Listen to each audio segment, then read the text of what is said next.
Welcome back to the Pajama Chef and Woodworker video series. Yes, it is a series. You'd know that if Steph would put the videos of just the Pajama Woodworker on that I have sent. But she's busy with some legitimate things and then busy with shit like going to the Pink concert and not even inviting me because she didn't think it was my style. But instead of being hurt, I have said, okay, Fitz, pick it up, carry the ball for her, and demonstrate some shit for people. So the holidays are coming, whether we want them to or not, and I'm going to demonstrate today this other mandolin slicer.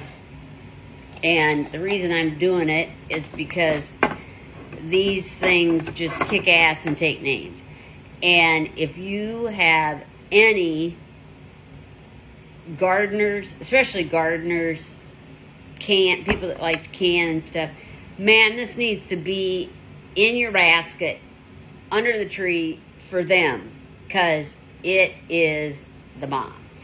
So many of you, when I come with my food at night at work, say, "Ooh, Fitz, what are you eating? It smells so good. Did you bring some for me?" And all this stuff. And I want to say, well, of course it smells good. I cooked it. And you know, it isn't bragging if it's the truth. It's only bragging if you're saying shit that's not true. You know, I am a cook. So why does my stuff smell so good? Well, it smells so good because I caramelize onions and put caramelized onions in most everything. There is nothing as good as that, but it's hard. And you're trying to have paper thin slices of onions, because if you don't, it takes more time. And what's the worst thing in the world? A time suck. That's right. So, this makes you these nice, beautiful paper thin slices, and you're not standing here cutting repeatedly with a knife. And when you work with an onion that much, what's going to happen? You're going to cry. And as we all know, there's no crying in baseball. There's no crying in the ER. And there also is no crying in the kitchen. So anything that minimizes our crying is a good thing.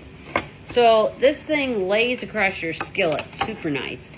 And so like anything like scalloped potatoes or anything that you were going to make, you know, if you don't caramelize onions, hey, it's not like you don't care. And there's like 3 settings. One's thick, one's middle, and one's nice and paper thin, and then some lock, but I don't ever worry about the lock part.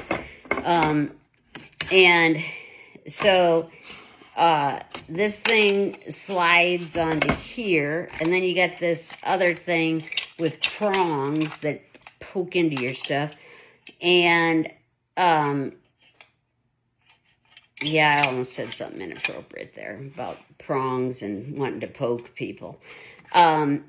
Anyway, that fits into your gizmo, into your whatever you're slicing. And so all I had to do to these onions was cut the top and bottom off, cut them in half, and peel that outside edge off. That's the only handling I had to do. That's how fast that was. And so I've got this on the 1 setting because it's paper thin, and the thinner the onions, the faster they caramelize.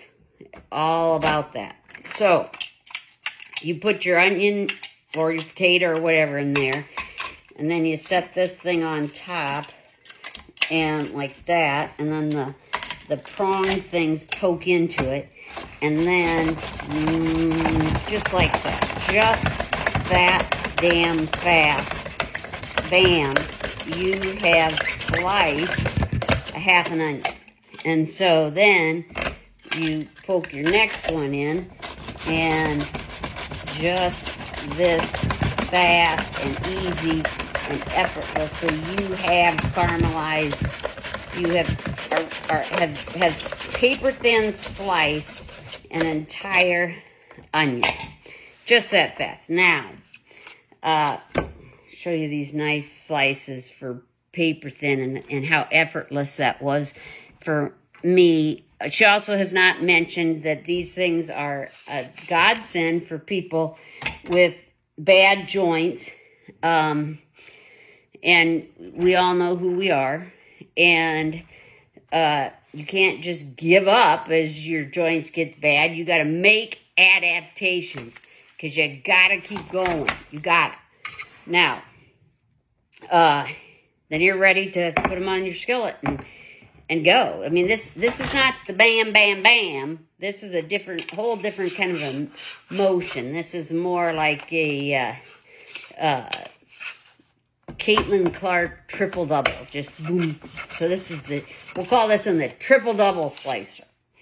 And I also feel the need to point out that, yes, it does fit across your skillet. But as many of you know, since I lack patience, a lot of times I do things quick and dirty. And so I'm here to tell you, don't start your skillet. Don't heat the stove and then try and do this over the hot skillet, because you will melt the feet. But hey, as my dad would say, you'll have that.